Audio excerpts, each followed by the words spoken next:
Alright, so what's up everyone? Welcome back to another video of Financial Gateways. You're with me, Ansh R. Hiran, and this is yet another episode of Daily Market Analysis. Let's go. Alright, तो daily market analysis ऐसी series जहां पर हम हर रोज आकर market में Nifty bank Nifty में किस तरह से मूवमेंट आ सकते हैं, क्या उसका एनालिसिस हो सकता है, उन सब की बात करते हैं। तो देखते हैं मार्केट ने आज किस तरह परफॉर्म किया और कल मार्केट में क्या हो सकता है। ऑलराइट, सबसे पहले अगर बात करें निफ्टी की, तो निफ्टी में आप देखेंगे कि जो हमने पिछली बार ट्रेंड लाइन बनाई थी, मार्केट एग्जैक्टली उसी को फॉलो कर रहा था। आज गैप अप ओपनिंग हुई, गैप अप के बाद में इस लाइन के ऊपर जो हमारी ट्रेंड लाइन थी, मार्केट सस्टेन नहीं कर पाया। उसके बाद नीचे आकर वही चेंज इन पोलैरिटी करके नीचे की तरफ जो हमारा लेवल था वहां के टारगेट्स मार्केट ने दिए हैं। अगर मैं इसी को 5 मिनट चार्ट पे करूं तो आपको समझ में आएगा कि देखिए मार्केट ओपन गैप अप के बाद में अगर आप देखेंगे यहाँ पर, तो ये वाला जो लेवल है यहाँ पर एक तरह से चेंज इन पोलैरिटी बनाने की कोशिश भी की थी, नीचे आकर ऊपर जाने की कोशिश की थी, लेकिन नहीं जा पाया। ब्रेकडाउन हुआ, ब्रेकडाउन के बाद में सीधा गया हमारा जो प्रीवियस लेवल था 21,601 का, वहीं पर आकर मार्केट ने एक तरह का सपोर्ट बनाया। सपोर्ट बनाने के बाद जो हमारा लेवल चल रहा था ऊपर का, वहीं पर आकर आसपास मार्केट क्लोज हुआ। अब अगर कल की बात करें तो कल मार्केट में क्या हो सकता है, अभी हमारे पास एक नया लेवल आया है, दैट इज 21,725 का एक नया लेवल है जो कि एक प्रीवियस रेजिस्टेंस है। अब ये भी एक नया लेवल हमारे इस एनालिसिस के अंदर ऐड हो चुका है। अब अगर आप देखेंगे तो इसी लेवल पे मार्केट क्लोज हुआ है, और जहां तक हम रोज देख पा रहे हैं, मार्केट गैप अप ओपनिंग होती है, गैप अप के बाद करेक्शन आता है, गैप अप होती है, गैप अप के बाद करेक्शन आता है। तो अब यहां पर अगर आप देखेंगे, अगर मार्केट फिर से गैप अप ओपनिंग होती है और अगर मार्केट इस लेवल के आसपास ही ओपन होता है, तो फिर से एक यही तरह का मूव ऊपर नीचे, ओके, इस तरह से, एंड देन नीचे वाले लेवल्स को टेस्ट कर सकता है, या फिर यहीं पर सस्टेन करके ऊपर जाने की कोशिश भी कर सकता है, और ये एक मूवमेंट आ सकता है।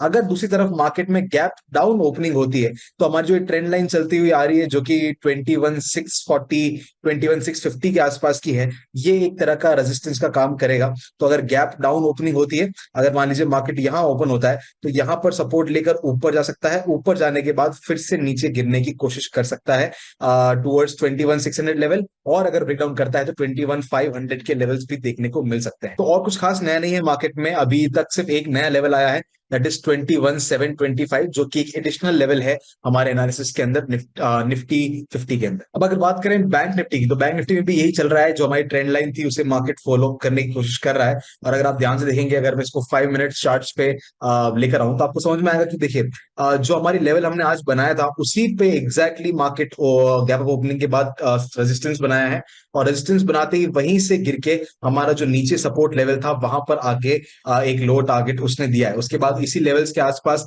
मार्केट पूरे दिन सस्टेन रहा, एक ब्रेकआउट करने की कोशिश की, लेकिन फेल होकर वापस नीचे की तरफ गिर गया था। और वापस जो ट्रेंड लाइन अब जो ऑलमोस्ट खत्म हो रही है, ट्रायंगल यहाँ पर पूरा कंप्लीट हो रहा है, वहीं पर आकर इसने क्लोजिंग दी है। तो अब ये जो ट्रेंड लाइन का पूरा केस था, वो आज के दिन में खत्म हो चुका है। कल इसकी कोई रिलेवेंस नहीं रहेगी, लेकिन कल के लिए जो एक नया लेवल हमारे पास आया है, दैट इज 47,660। 47,660 का एक बहुत ही इंपॉर्टेंट लेवल है, और एक्चुअली 47,600 से 660 का लेवल है, ये पूरा का पूरा एक जोन बना हुआ है। तो अगर मार्केट थोड़ा सा गैप अप ओपनिंग होती है, तो गैप अप के बाद इस जोन में आ सकता है, और इस जोन में कंसोलिडेट करने के बाद वापस नीचे की तरफ मार्केट गिर सकता है। अब 47,400 का लेवल हमारे पास ऑलरेडी है, 47,166 का लेवल हमारे पास ऑलरेडी है। तो इन्हीं को रिस्पेक्ट करते करते यहां पर चेंज इन पोलैरिटी हो सकता है, या फिर यहीं से सपोर्ट लेकर वापस मार्केट हल्का सा ऊपर आकर 47,400 के आसपास क्लोजिंग भी दे सकता है। वहीं अगर गैप डाउन ओपनिंग होती है, तो नीचे का लेवल सपोर्ट की तरह काम करके वापस ऊपर की तरफ हल्की सी रिकवरी लाने की कोशिश मार्केट कर सकता है, और किसी तरह से मार्केट इस लेवल को 47,660 का लेवल जो है वो ब्रेक कर देता है और 15-20 मिनट सस्टेन कर जाता है, तो पॉसिबिलिटी है कि यहीं से ऊपर जाकर 47,927 के लेवल्स भी हमें देखने मिले। पॉसिबिलिटी थोड़ी कम है, लेकिन ये चीजों को आप रूल आउट नहीं कर सकते, और ये सारे इंपॉर्टेंट लेवल्स को देखना पड़ेगा। तो ये थे कुछ इंपॉर्टेंट लेवल्स जो आपको कल के मार्केट में ध्यान रखने हैं, और कल जो हमने मार्केट के लेवल्स दिए थे, वो उन्होंने भी काफी अच्छे से आज के दिन मार्केट में परफॉर्म किया है। So what do you think about this series? क्या आपको ये जो हमारी एनालिसिस है, सिंपल एनालिसिस है, आपको अच्छी लग रही नहीं लग रही, आपको समझ में आ रही नहीं आ रही? Let me know in the comment section below, and I will see you in the next one. Till then keep learning and keep trading.